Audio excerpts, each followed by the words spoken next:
Hello and welcome to the General Chats film review. I'm Andrew Wright. Before we get into it, I'd like to apologise for my year-long absence from YouTube. I got caught up in all the craziness of uni and I just got swept up in things. But also part of it was because I felt like I'd lost my motivation just when General Chats was coming to an end. But I'm back after being motivated by the end of BBC's film review, as well as my work doing film reviews for White Regis TV. So here I'll be doing weekly film reviews, and I promise that I'll be able to stick to it, as it will be part of my schedule for White Regis TV, for which I've already uploaded my reviews for the to my channel. For now, let's just get back into the rhythm of things, and here I will be discussing what I have watched in a week. In case of me having not watched enough to talk about, I will pull from old reviews on my Letterboxd profile, for which I will also include a link down below.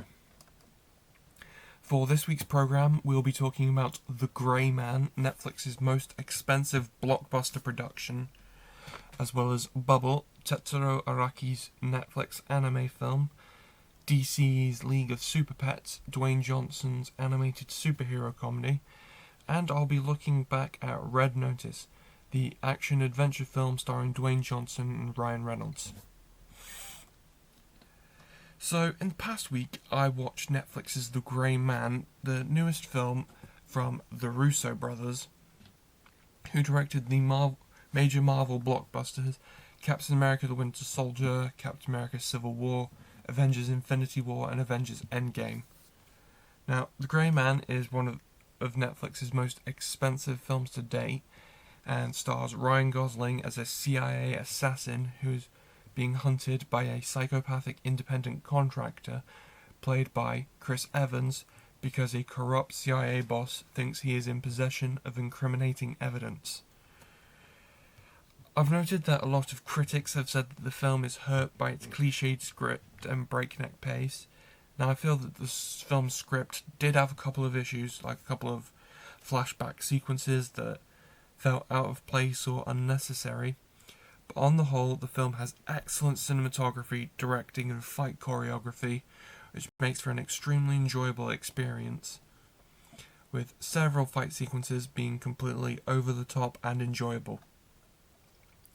The absolute standout performance of the film belongs to Chris Evans' villain, as he gives a strangely funny and comedic performance. It also allows him to give a much deeper performance than we've previously seen from any of his Marvel performances. It reminded me quite a bit of the role he played in Rian Johnson's Knives Out. Ryan Gosling's performance as the lead character, Sierra 6, reminded me a lot of Keanu Reeves as John Wick, so both actors gave great performances in this film. However, this is the second of Netflix's biggest productions where I've noticed that the poor quality CGI doesn't quite line up with how much money was spent on the film. Don't get me wrong, the practical effects in the film were all top level, beyond much of what I've seen before. I gave this film 4 out of 5 stars and put it on my best films of 2022 list.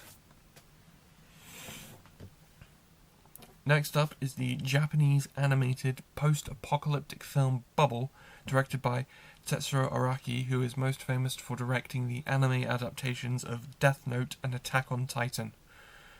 So the film takes place in a near-future world where the world was overcome by bubbles that break the laws of reality, and they've all been concentrated in Tokyo, which makes the city uninhabitable, but young people hold parkour tournaments in the city as a means to trade for supplies. So the story revolves around this young man named Hibiki, and he has hearing ultra-sensitivity, so he prefers to be alone, and one day he climbs Tokyo Tower, which is an inaccessible location, and he encounters Uta, a strange girl who is seemingly made out of bubbles. Now, this film tries to pack a lot of story into a short 100-minute time frame, and thus seems a bit rushed, but the film has phenomenal directing and animation, which is to be expected when you get a combination like Araki and Wit Studio. The film also has a fantastic soundtrack, and the standout actor was Yuki Kaji, even though he only played a supporting character. I gave the film 4.5 stars out of 5 and put it on my best films of 2022 list. Next up is the animated superhero comedy film DC's League of Super Pets. Now, this is a superhero comedy film about superpowered pets, starring Dwayne Johnson as Superman's pet dog Krypto, and the film is about Krypto teaming up with a group of superpowered rescue animals led by Kevin Hart as Ace the Bat Hound, and they have to stop an evil hairless guinea pig who's been given superpowers and just wants to impress Lex Luthor. Now, I found this film to be utterly ridiculous, but in a good way, so it reminded me of The Secret Life of Pets. I also found that a lot of the scenes in this film that feature Krypto and Ace seem to be built around the fact that Dwayne Johnson and Kevin Hart have pre-existing comedic chemistry from previously having done 3 movies together.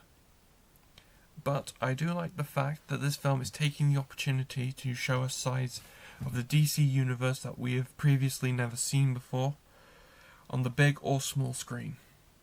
I also found that while Johnson and Hart are at the centre of this movie, the standout performances really belong to Natasha Lyonne, who plays an old turtle with super speed, and Keanu Reeves, who plays probably the funniest version of Batman I've ever seen. There's a particularly funny line in the movie that was shown even in the trailers, which was Batman reacting to Krypto with a Batman dog's chew toy, which was, "That better be a licensed toy or I will freak out." I found this to be especially funny as it feels like Batman has never had permission to be depicted as funny before. I give this film 4 out of 5 stars and put it on my best films of 2022 list. A retrospective review I conducted this week was for Netflix's Red Notice. Red Notice... sorry about that. Red Notice was released in late 2021 and at the time was Netflix's most expensive film until The Grey Man. Red Notice is an action comedy film starring Dwayne Johnson, Ryan Reynolds and Gal Gadot, and reunited Johnson with writer-director Rawson Marshall Thurber after the two previously collaborated on the films Central Intelligence and Skyscraper. Red Notice is also the long-awaited collaboration of Johnson and Reynolds after their hilarious comedy in Reynolds' cameo in Fast and Furious Hobbs and Shaw.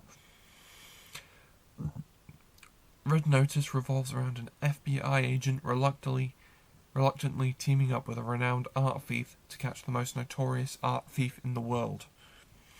Now, after watching this film, I've seen it twice, and the script is a little cliched and there's some uneven CGI, but ultimately the reason this film is so enjoyable is because Johnson and Reynolds have such great chemistry that you're in stitches every time they exchange dialogue, and because it reminds you of a fun cross between an Indiana Jones and a Now You See Me movie.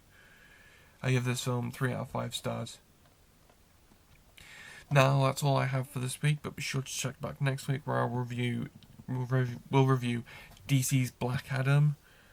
I'm also planning on watching David Leitch's new film Bullet Train, but because of Royal Mail strikes, I don't know when I'll get my copy of the film. So hopefully I can still watch it on schedule, but I can't make any promises. Thanks for watching this week's film review. Be sure to check out my letterbox for more detailed film reviews. Enjoy watching movies.